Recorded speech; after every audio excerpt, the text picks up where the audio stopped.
प्रधानमंत्री नरेंद्र मोदी ने इन सब के बीच एक अहम बड़ी बैठक बुलाई है।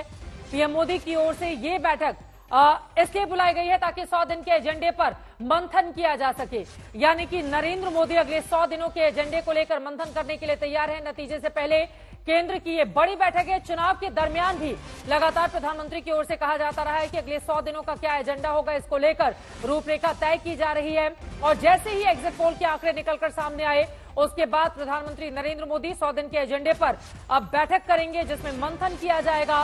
इस मंथन के जरिए क्या निकलता है, यह देखना महत्वपूर्ण रहेगा। बड़ा सवाल यह है, एग्जिट पोल ही अगर एग्जैक्ट बिल्कुल साबित होते हैं 4 जून को, तो फिर शपथ ग्रहण कब होगा, आगे की पूरी प्रक्रिया कब तय की जाएगी।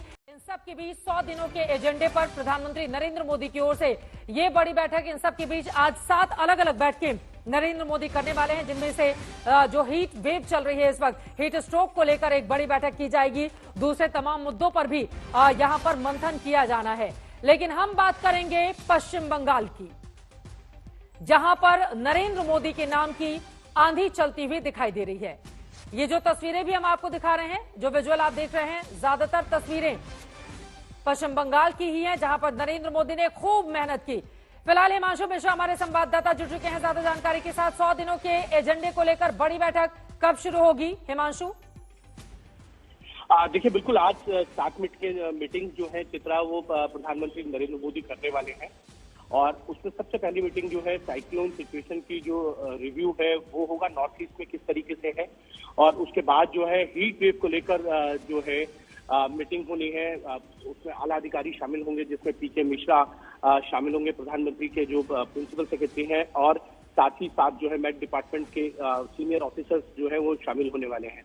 उसके साथ ही जो अंतिम लॉन्ग ब्रेनस्टॉर्मिंग सेशन है, वो सरकार का अगले 100 दिन का जो एजेंडा रहने वाला है वो इस मीटिंग में रहेगा। क्योंकि आपको हम सबको ध्यान है कि जब चुनाव की घोषणा होने से पहले प्रधानमंत्री नरेंद्र मोदी ने कैबिनेट और काउंसिल ऑफ मिनिस्टर्स के अंदर ये कहा था अपने मंत्रियों को कि आप जाइए और 100 दिन का एजेंडा क्या रहेगा और अगले 5 साल में आप किस मंत्रालय में क्या करेंगे, क्या नई चीजें हो सकती है, रोड मैप तैयार करके रखिए।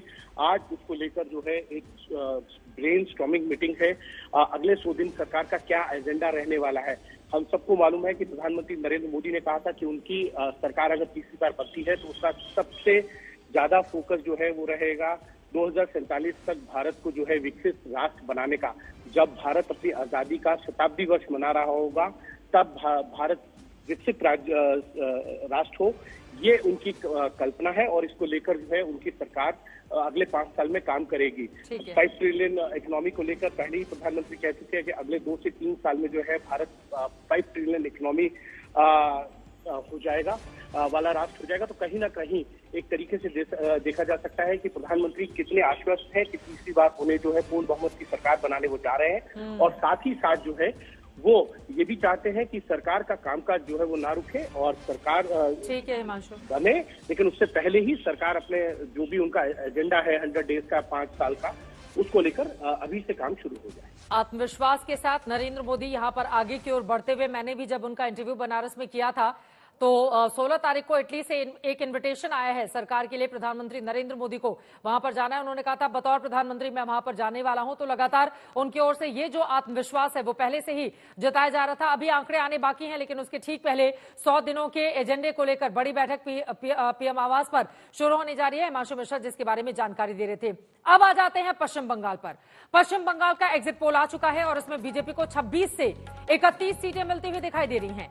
इसे लेकर बीजेपी खेमे में खुशी की लहर है, तो टीएमसी का कहना है कि 4 जून के नतीजे का इंतजार करें। वोट शेयर एक बार आपको दिखा देते हैं कि क्या रही है स्थिति।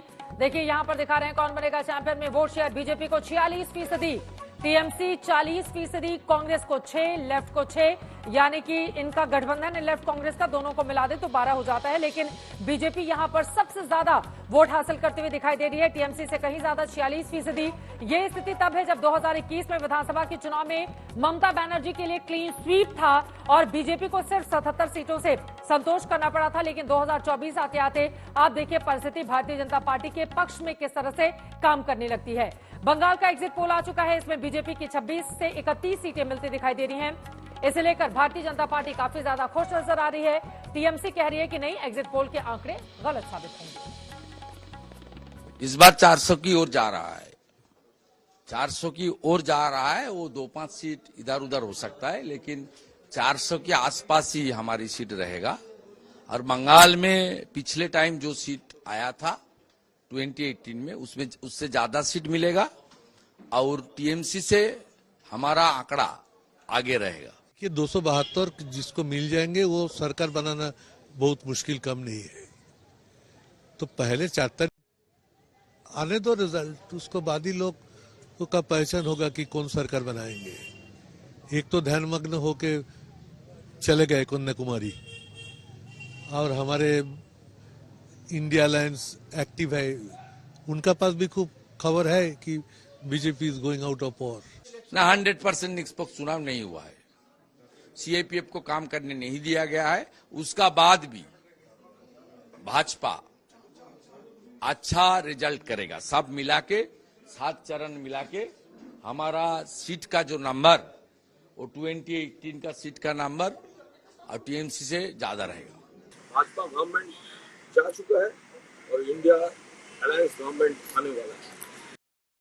तो दोनों ही तरफ से अपने अपने दावे किए जा रहे हैं, लेकिन एग्जिट पोल यकीनन भारतीय जनता पार्टी के लिए खुशी की खबर दे रहा है। इस वजह से भी बीजेपी काफी ज्यादा उत्साहित है। तो आसिफ अहमद खान जी हमारे साथ जुड़ चुके हैं। आप राजनीतिक विश्लेषक हैं, टीएमसी की विचारधारा को आप सपोर्ट करते हैं। इस स्टूडियो में भी खास मेहमान हमारे साथ जुड़े हुए हैं, इनके पास में जाऊंगी। लेकिन तो आसिफ साहब, अब तो बीजेपी 46% वोट शेयर, समझ में आ रहा है कि मतलब ये स्थिति क्या है? और इसी के साथ ही साथ उस मतलब 31 तक जा सकती है, 26 से 31, जबकि पिछली बार 18 थी। तो मोदी की लहर चल रही है, बंगाल में बीजेपी बोल रही है। चित्रा जी, आपने सही कहा कि ये एग्जिट पोल जो अभी तक प्रोजेक्शन आए हैं, ये बहुत ही खुशी की बात है। 2 दिन की खुशी है, क्योंकि 2 दिन बाद जो है सही नतीजे आ जाएंगे। देखिए, बीजेपी अपने आप को 46% दे दे वो एग्जिट पोल द्वारा, या फिर 56% दे दे, रियल जो आंकड़ा है वो तो 2 दिन बाद ही आएगा। बीजेपी के पास बंगाल में एक नेता नहीं है। बीजेपी अपने कैंडिडेट्स जो है आखिरी डेट में कैंडिडेट्स दे रही, दिए हुए कैंडिडेट्स को बंगाल में बीजेपी ने वापस किया, चेंज किया। बीजेपी के खुद नेता कह रहे हैं कि भाई जहां पे उनकी लीड थी 2.5 लाख की, वहां पे वो कह रहे कि नहीं, हम लोग 50,000 से जीत जाएंगे। कॉन्फिडेंस उनका बताता है कि क्या है। बीजेपी, जबकि तृणमूल का बहुत ही इफेक्टिव कैंपेन रहा है कि बीजेपी बहिरागत है, यानी कि बाहर की पार्टी है। बीजेपी बंगाली लैंग्वेज की बैरियर को खत्म नहीं कर पाई। जब नरेंद्र मोदी जी आए और भाषण में कह रहे कि मांस मच्छी खाना बंद करो, उसका रिएक्शन बंगालियों ने अपने वोट में दिया है। और ऐसे में बीजेपी अपने आप को कह रही, शुभेंदु अधिकारी जी कह रहे कि भाई वो तो बड़ा ज्यादा नंबर आने वाला, तृणमूल से ज्यादा नंबर। तो ये सब स्पेकुलेशन है, कयास है। उस पर नहीं जाते हैं, लेकिन एक आंकड़ा मैं आपके सामने रखती हूं और फिर अगला सवाल पूछूंगी। आंकड़ा ये है, बीजेपी जब विधानसभा की 3 सीटें पाती है तो लोकसभा में जाते जाते वो 18 लोकसभा की सीटें हासिल कर लेती है 42 से। दूसरी तरफ जब वो 77 विधानसभा की सीटें पाती है तो एग्जिट पोल का आंकड़ा दिखा रहा है कि वो 26 से 31 सीटें जा सकती है। तो कम से कम पिछले 3-4 चुनावों को अगर हम देखें तो बीजेपी अग्रसर हो रही है, आगे बढ़ रही है। इसे कैसे कर सकते हैं इनकार आप? 3 विधानसभा से 18 पहुंची थी वो। 3 से 18 पहुंची 2019 में, आपने सही कहा। हाँ। लेकिन 2019 के बाद 2 इलेक्शन हुए। 2021 में स्टेट इलेक्शन, जहां पे उनका लीड 120 असेंबली सीट से गिर करके वो लेकर के आए 77 सीट। जहां पे 120 उनका लीड था, वो 77 में आई, यानी कि वो डाउन ट्रेंड हुआ और उनका वोट प्रतिशत भी 2% गिरा। और उसके बाद 2023 में फिर पंचायत के चुनाव हुए, उसमें उनका कहीं पे भी जो है परफॉर्मेंस अच्छा नहीं, फिर से उनका वोट शेयर गिरा। तो यहाँ पे वो डाउनफॉल में, वो राइज में नहीं है। 2019 के बाद अब तक 5 साल में उनका डाउन ट्रेंड रहा है, क्योंकि उनका नेता ही नहीं। आप बताइए ना, बीजेपी बंगाल का कौन नेता है? तृणमूल के नेता शुभेंदु अधिकारी उनके नेता है। शिवम त्यागी जी, जवाब दीजिए। वो कह रहे 2021 का आंकड़ा भूल गई क्या बीजेपी? देखिए, तौसीफ जी से तारीफ सुनने तो संभव नहीं है, ऑब्वियसली वो क्यों तारीफ करेंगे टीएमसी से जो ठहरे। लेकिन प्रैक्टिकल अगर बात देखी जाए तो सिचुएशन ऐसी है। मैं मानता हूं कि कहीं ना कहीं पोस्टर्स ने जिस तरीके से प्रेडिक्ट किया है, ये बहुत बेहतर है। आदरणीय प्रधानमंत्री जी ने शुरुआत में ही कहा था कि बंगाल के जो नतीजे हैं वो इस बार चौंकाने वाले होंगे, और चौंकाने वाले रहे भी। और मैं एक और चीज समझना चाहता हूं कि 3 से 77 पर पहुंचने वाली पार्टी डाउनफॉल कैसे में है। अब मैं एक और चीज समझना चाहता हूं कि अगर राज्य में हम 18 सीटों पर थे और आज अगर बात करें खासतौर पर, तो जिस तरीके से टैली दिखाई दे रही है, जिस तरीके से रुझान दिखाई दे रहे हैं, विषय साफ है कि 4 तारीख भी बहुत दूर नहीं है, सिर्फ 2 दिन का विषय है। लेकिन इतना तो क्लियर है कि बंगाल की जनता कहीं ना कहीं टीएमसी को हटाने के लिए बिल्कुल तैयार है। मैं बंगाल में खुद रहा, मैंने खुद देखा। युवा मोर्चा का, भारतीय जनता पार्टी का शायद ही कोई एक ऐसा कार्यकर्ता होगा जिसको किसी के हाथ पर चोट ना लगी हुई हो, जिसके गले पर ना काटा हो, जिसके पैर में ना काटा हो।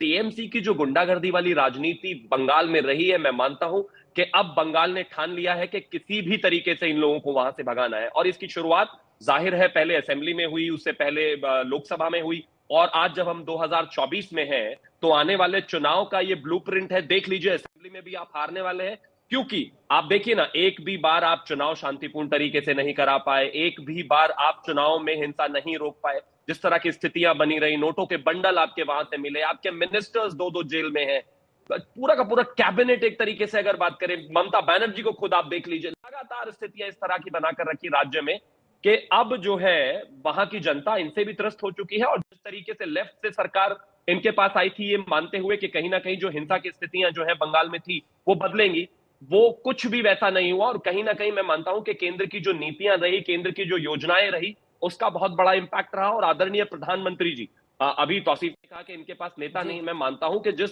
आदमी को पूरी दुनिया नेता मानती है, ठीक है, अपने ही देश में बंगाल में उनको नेता ना माने, इंद्रजीत कुंडू जी, उनको नेता माना। ठीक है शिवम जी, इंद्रजीत कुंडू हमारे सहयोगी इस वक्त हमारे साथ जुड़ चुके हैं। इंद्रजीत, ये जो आंकड़े सामने आए हैं उसको लेकर बंगाल में क्या हलचल है? देखिए, जो एग्जिट पोल डेटा कल हमने दिखाया है उसमें काफी लोग, स्पेशली जो सत्तारूढ़ पार्टी है तृणमूल कांग्रेस, उनके नेता काफी अचंभित है, शॉक है, सरप्राइज्ड है। और वैसे भी बहुत सारे लोगों का फोन मुझे आया, क्योंकि जिस तरह का टैली हम लोग इस वक्त दिखा रहे हैं बीजेपी के लिए 26 से 21 का आंकड़ा, वो इन अ सेंस एक क्लीन स्वीप है। एक वेव दिख रहा है नरेंद्र मोदी के फेवर में और एक वेव दिख रहा है ममता बनर्जी सरकार के खिलाफ। तो ये क्योंकि इतना पोलराइज्ड पॉलिटिक्स है पश्चिम बंगाल में, एक बाइपोलर कॉन्टेस्ट बीजेपी और तृणमूल के बीच में, कहीं ना कहीं जो सत्तारूढ़ पार्टी है उनको लगता है कि इसमें ओवर एस्टिमेशन हो सकता है और वो मानने को तैयार नहीं है ये आंकड़े। हालांकि 48 घंटे का वेट है, उसके बाद फाइनल रिजल्ट आ ही जाएगा। लेकिन जहां पे पश्चिम बंगाल में 29 से 30% मुस्लिम वोट का सवाल है, वो बहुत ही एक इंपॉर्टेंट फैक्टर होता है। कल मैं प्रदीप जी का बात सुन रहा था माई एक्सिस इंडिया को, वो ये कह रहे थे कि एक बड़ा सेक्शन मुस्लिम वोट वो वाम दल और कांग्रेस के पास खाते में जा सकता है इस बार। लेकिन तो बड़ा सवाल है, क्या यह ओवर एस्टिमेशन है? क्योंकि उत्तरी बंगाल की जो मालदा, मुर्शिदाबाद और दिनाजपुर बेल्ट है, जहां पे कांग्रेस का गढ़ माना जाता था ट्रेडिशनली, वहां पे मुस्लिम वोट एक तरीके से वोट करता है। लेकिन अगर आप दक्षिण बंगाल आए, मतलब मुर्शिदाबाद के बाद नदिया से लेके डायमंड हार्बर तक या दक्षिण 24 परगना तक, वहां पे जो मुस्लिम वोट है वो अलग तरीके से वोट करती है, क्योंकि वहां कांग्रेस का प्रेजेंस का ज्यादा नहीं है।